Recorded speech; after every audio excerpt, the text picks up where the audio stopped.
पालनहारो तू।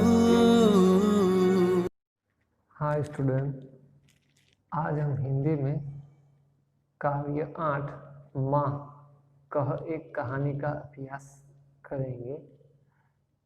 काव्य का अभ्यास करें उससे पहले हम इस काव्य के लेखक का परिचय प्राप्त कर लेते हैं। तो इस काव्य के जो लेखक है वो आप देख सकते हो कि उनका नाम है मैथिली शरण गुप्त। मैथिली शरण गुप्त को हमारे देश के राष्ट्र कवि के नाम से सम्मानित किया गया है। वो राष्ट्र कवि के नाम से जाने जाते हैं। राष्ट्र कवि मैथिली शरण गुप्त जी का जन्म सन 1886 में चिरगांव जिला झांसी उत्तर प्रदेश में हुआ था। बचपन से ही कविता में उनकी रुचि थी, यानी बचपन से ही उन्हें कविता बहुत प्रिय थी। वो कहीं लिखी हुई देखते तो उसे बहुत चाव से पढ़ते थे, या वो खुद ही कुछ न कुछ ऐसे पंक्तियां लिखते रहते थे। फिर एक दिन ऐसा हुआ कि आचार्य महावीर प्रसाद द्विवेदी की प्रेरणा से वे खड़ी बोली की ओर मुड़े और उनकी कविता में निखार आ गया।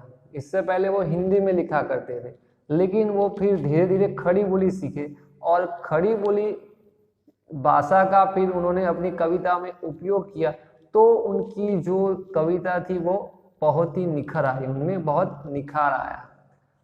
उन्होंने अपनी कविताओं में भारतीय जीवन को समग्रता से समझाने एवं प्रस्तुत करने का प्रयास किया है। यानी कि जो मैथिली शरण गुप्त जी है उनकी कविताओं में अक्सर जो भारतीय जीवन और उनके रहन सहन, ग्राम्य इलाके, उनसे वह कुछ न कुछ तरीके से जुड़ा हुआ रहता है। और उन्होंने गाँव को अपने कविताओं में ज़्यादातर चित्रित किया है।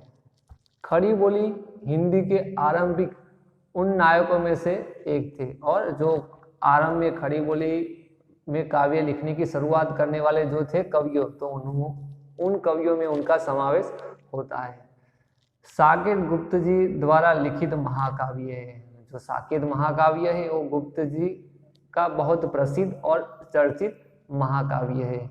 इसके अतिरिक्त यशोधरा, पंचवटी, भारत भारती तथा जयद्रथ वध आदि उनकी मुख्य काव्य कृतियां है। ये सभी उनकी प्रमुख काव्य रचनाएं हैं। उनकी मृत्यु सन 1964 में हुई थी। अब इस काव्य की हम बात करें, माँ कह एक कहानी।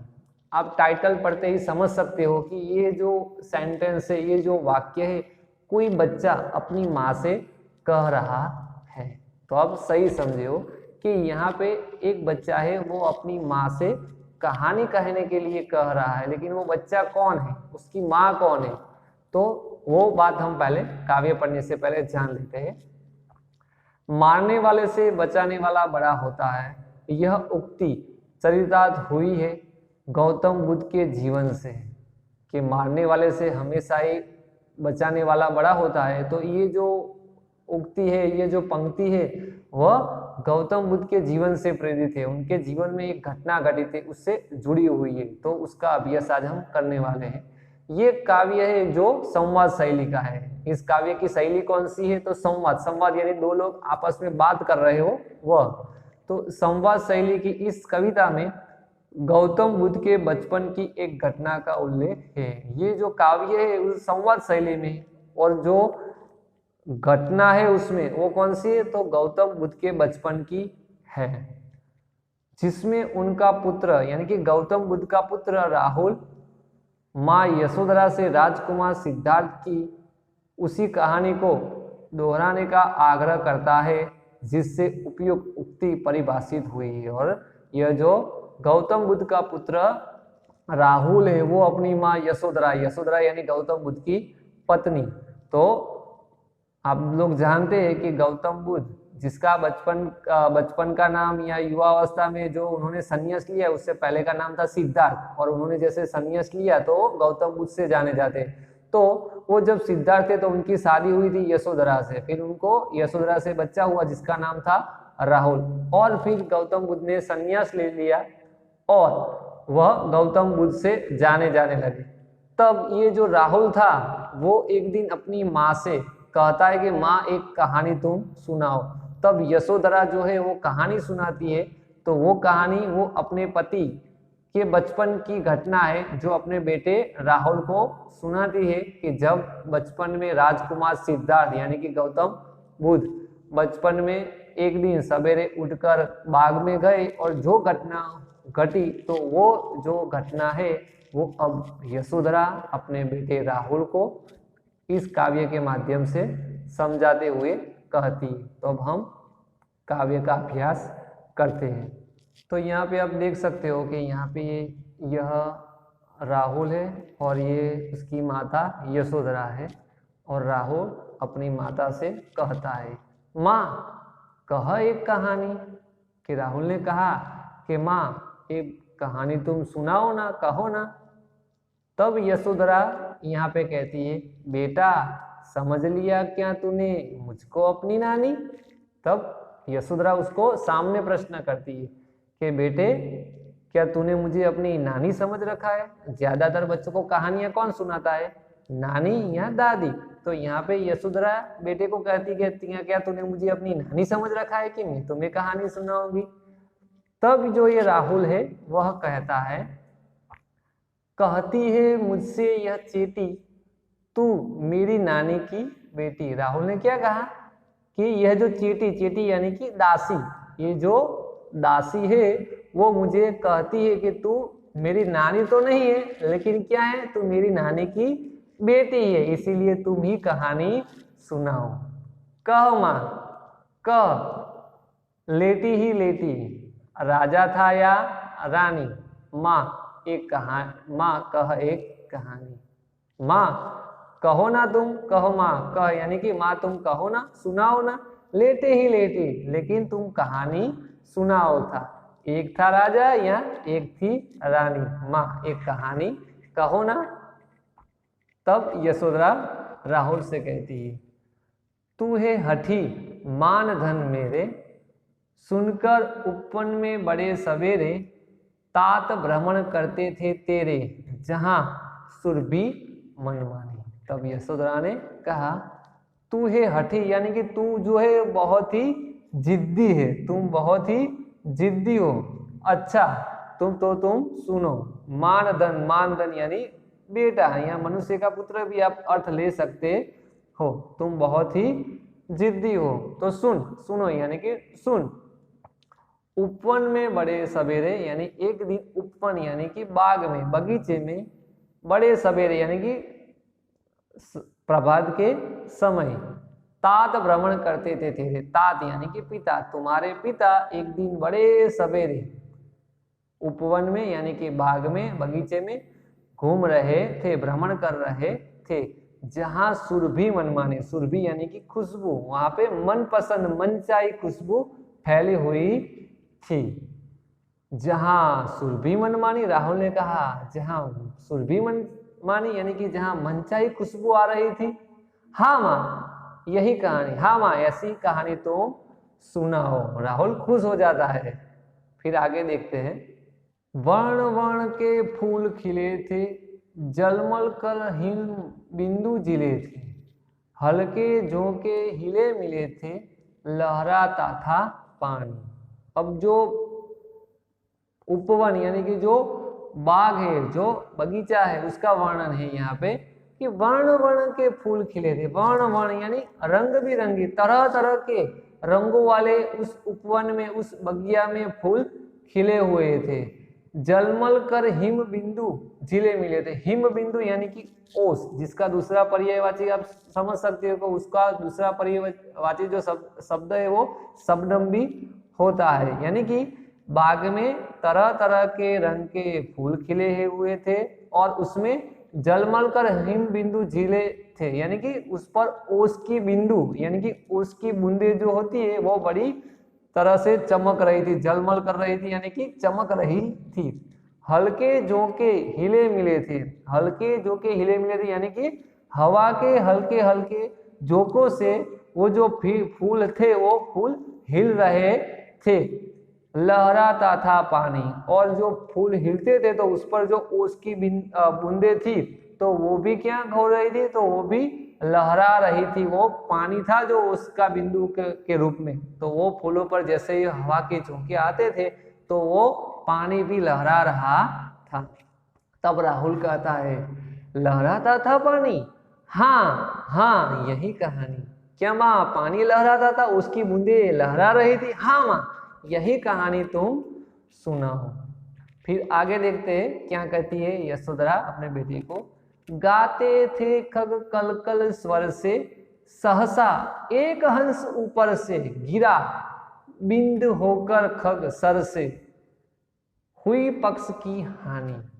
तभी यशोधरा कहती है कि गाते थे खग, खग यानी पंछी, पक्षी, कल कल स्वर में जो पंछी थे वो मधुर स्वर में गा रहे थे। सहसा यानी अचानक, एक हंस ऊपर से, अचानक एक हंस आसमान से, अंबर से गिरा, बींद होकर खग सर से, यानी जो पंछी था वो बींद कर यानी कि वो घायल होकर, सर यानी कि बाण से घायल होकर वो जमीन पर धड़ाम कर से गिरा। हुई पक्ष की हानि, उसको पंख पर वो बाण लगने से हानि हुई थी, यानी कि वो बाण से एक पंख पर घायल हुआ था। तब राहुल कहता है, हुई पक्ष की हानि यानी कि उसको पंखों पर, उसको एक पंख पर बाण लगा हुआ था, वो घायल हुआ था। करुणा भरी कहानी, तो ये बहुत ही करुणा से भरी यानी कि दुख से भरी हुई कहानी है। फिर आगे देखते हैं। चौंक उन्होंने उसे उठाया, नया जन्म सा उसने पाया, इतने में आंखें टिक आया, लक्ष्य सिद्धि का मानी। तब उस पंछी के, उस हंस के गिरने से वो अचानक, वो यानी कि कौन, उन्होंने उठाया यानी कि सिद्धार्थ ने, तुम्हारे पिता ने। यशोधरा राहुल से कहती कि तुम्हारे पिता सिद्धार्थ ने चौंक कर उस हंस को उठा लिया, नया जन्म सा उसने पाया। जैसे ही तुम्हारे पिता ने उसे उठाया तो तुम्हारे पिता के स्पर्श से उस हंस को ऐसा फील हुआ, ऐसा लगा कि उसे नया जीवन मिल गया हो।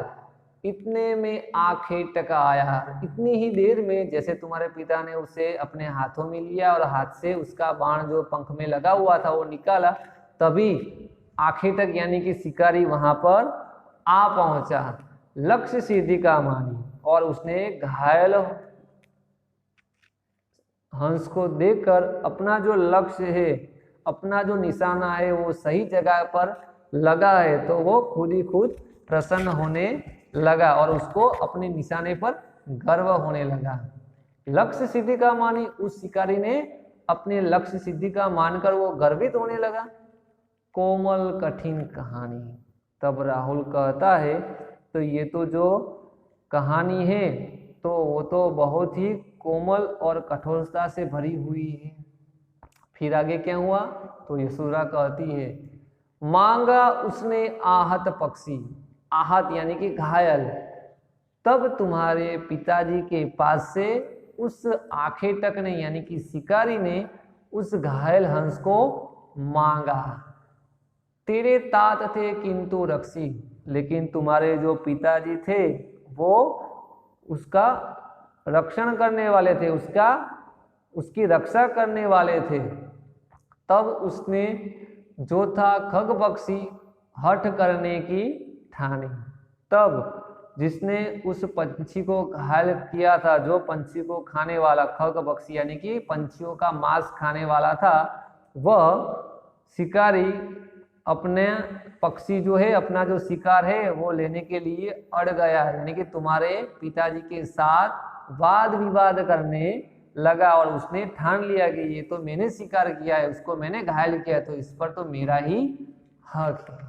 फिर आगे क्या होता है तो हम आगे देखते हैं। हठ करने की ठानी, अब बढ़ चाली कहानी।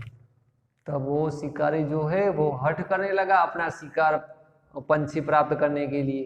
तो अब बढ़ चली कहानी। तब राहुल कहता है ये तो अब जो मामला है वो तो बहुत बढ़ गया, वाद विवाद होने लगा, वहां पे झगड़ा होने लगा।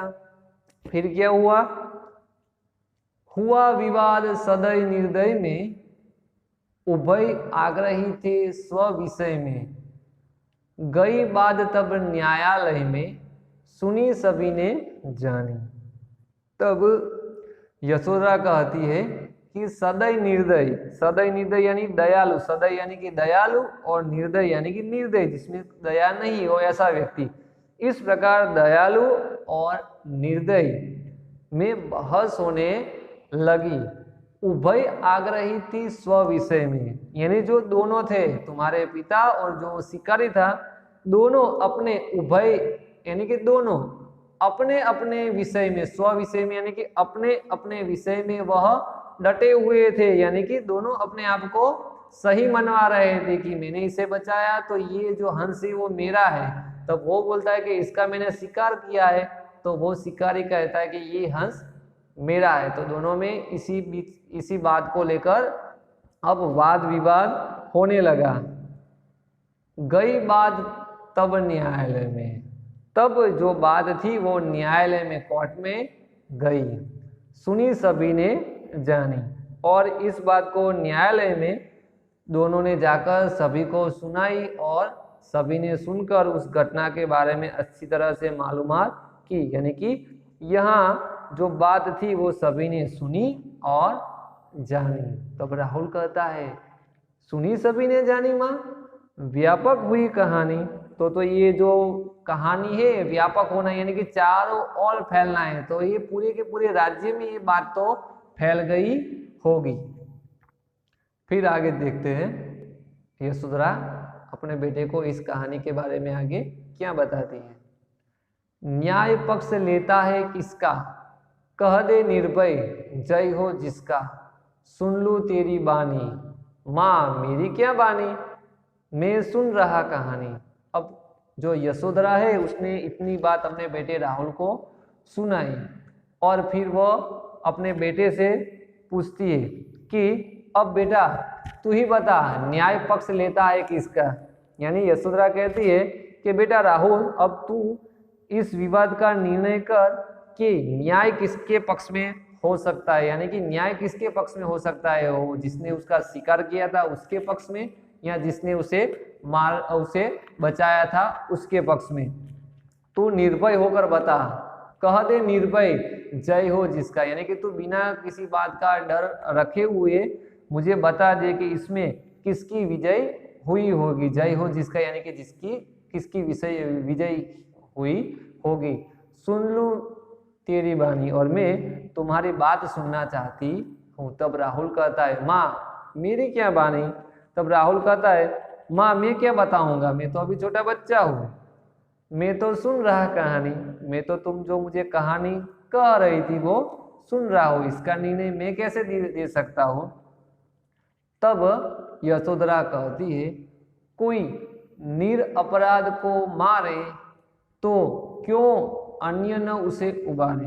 यशोधरा समझाती है अगर कोई किसी निर्दोष व्यक्ति को मार रहा है तो दूसरा उसे कोई क्यों नहीं बचा सकता, क्यों नहीं बचाएगा। रक्षक पर भक्षक को व्यावारे, न्याय दया का दानी, यानी कि जो न्याय तो हमेशा दया वाले के पक्ष में ही होता है, और मारने वाले से रक्षक पर भक्षक को वारने, यानी कि मारने वाले के पक्ष में न्याय कभी भी होता नहीं है। रक्षक पर भक्षक को वारे यानी कि मारने वाले से बचाने वाला ही बड़ा होता है, इसलिए जो मारने वाले के पक्ष में नहीं न्याय हो सकता, बचाने वाले के पक्ष में ही न्याय हो सकता है। यानी कि यशोधरा यहाँ पर समझाती है कि जो न्याय था वो हमेशा बचाने के वाले के पक्ष में ही होता है। तो न्याय किसके पक्ष में हुआ होगा, आप समझ सकते हो कि सिद्धार्थ के पक्ष में, यानी कि राहुल के पिता के पक्ष में ही हुआ वो होगा, क्योंकि उन्होंने तो उस पंछी की जान बचाई थी। फिर आगे देखते हैं। न्याय दया का दानी तूने सुनी कहानी। न्याय दया का ज्ञानी, यानी कि राहुल ने कहा क्या दया न्याय का दान लेती है। तब यशोधरा कहती है तूने सुनी कहानी, यशोदा बोली तो सचमुच तूने कहानी को समझ लिया कि न्याय है वो हमेशा दया का दान लेता है, यानी कि जो न्याय है हमेशा दयावान लोगों के पक्ष में ही होता है। तो यह जो काव्य था वो गौतम बुद्ध के जीवन का एक प्रसंग है, जो अलग अलग तरह से कई जगह पर इस कहानी को बताया गया है। यहाँ पर उनके बेटे के माध्यम से दिखाया गया है। तो कहीं आप इस कहानी को ऐसे भी देखोगे कि गौतम बुद्ध और उनके चाचा का बेटा जिसका नाम लक्ष्मण था, दोनों बाग में खेल रहे थे। तो गौतम बुद्ध के अंदर बचपन से ही ये प्रेम करुणा जैसी बातें भरी हुई थी। तो एक दिन जो उनका चचेरा भाई था लक्ष्मण, वो एक ऐसे ही हंस को घायल कर देता है। तो ये किसी और बुक में आप ऐसे भी पढ़ोगे तो फिर दोनों में झगड़ा होता है और दोनों न्यायालय में, यानी कि सिद्धार्थ के पिता गौतम बुद्ध के पिता राजा शुद्धोधन जो राजा थे, तो उनके पास दोनों उस हंस को लेकर जाते हैं घायल। तब सब मंत्रिमंडल के सामने इस झगड़े का अंत लाने के लिए फिर कहा जाता है कि हंस को छोड़ दो, ये हंस किसके पास जाना चाहता है। तो ये जो हंस है वो खुद ही चलकर सिद्धार्थ के पास चला जाता है, क्योंकि वो भी जानता था कि मारने वाले से हमेशा बचाने वाला बड़ा होता है। तो इस प्रकार इस कहानी को आप अलग अलग तरीके से सुन सकते हो। बाय।